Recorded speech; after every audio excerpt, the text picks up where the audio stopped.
warahmatullahi wabarakatuh. Madayaw mayong adlaw kaninyong tanan. Magandang araw sa inyo lahat. Isang taus-pusong pagbati sa buong kapatiran ng Iglesia ni Cristo para sa inyong pagdiriwang ng ika-100 taong anibersaryo. Nais kong ipaabot ang aking pagbati at pasasalamat kay Ka Eduardo V. Manalo sa kanyang kahangahangang pamumuno at sa kadalisayan ng kanyang puso sa pagsusulong ng pagkakaisa, pagkakaunawaan, at pananampalataya sa gitna ng iba't ibang prinsipyo at ideolohiya sa lipunan. Maraming salamat sa ating mga kapatid sa katatagan ng inyong paniniwala sa Diyos at pagmamahal sa ating bansa.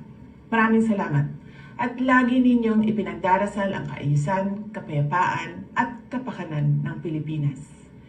Nakikiisa kami sa inyong pagdiriwang ng anibersaryo at nagdarasal na lalo pang tumibay ang inyong pananampalataya at pananalig sa Diyos at sa pangako niyang kaligtasan para sa lahat ng kanyang mga anak.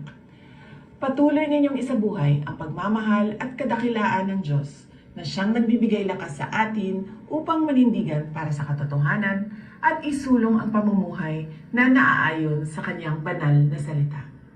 Maligayang anibersaryo sa inyong lahat. Mahalin natin ang Pilipinas para sa Diyos sa bayan at sa pamilyang Pilipino. Syukran.